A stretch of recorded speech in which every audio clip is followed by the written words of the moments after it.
Assalamualaikum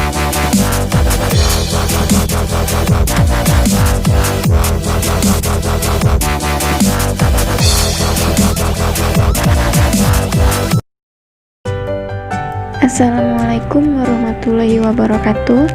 Kembali lagi bersama saya Wita Kamala Putri dari Universitas Islam Negeri Sultan Taha Saifuddin Jambi.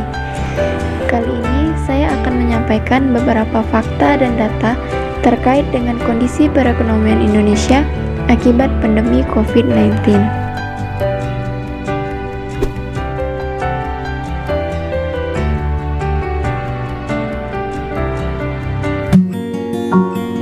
Pandemi COVID-19, sebagaimana yang dikatakan WHO, ini sudah berdampak global.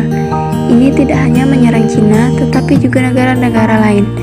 Sebelumnya, Cina terkena dampak paling serius, dan itu sebenarnya cukup mengkontraksi perekonomian Indonesia.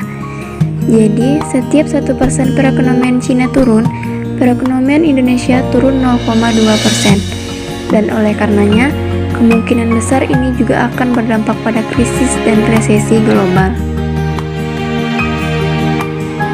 Di Indonesia, pemerintah sudah melarang penerbangan dari atau ke Cina.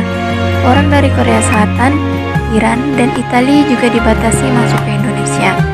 Penerbangan umroh juga ditiadakan, dan kantor-kantor pun juga membatasi karyawannya bepergian keluar kota dan keluar negeri. Kalau kayak gini, penerbangan pun sepi. Kunjungan turis asing dan domestik juga ikutan anjlok karena mereka lebih memilih untuk tetap di rumah saja. Akibatnya, tingkat terisian hotel di Bali cuma 30%. Bahkan ada beberapa hotel di Jawa Barat sudah merumahkan karyawannya. Wabah ini bukan cuma berefek ke ekosistem pariwisata Indonesia, tapi bursa saham dan industri manufaktur juga ikut terancam. Karena pengaruh isu negatif corona, bursa saham Indonesia jadi babak belur. Bahkan, perdagangan saham harus di-stop beberapa kali karena anjlok sangat dalam. Untuk sektor manufaktur, sebanyak 74% bahan baku dan barang modal yang datangnya dari Cina terancam stop produksi.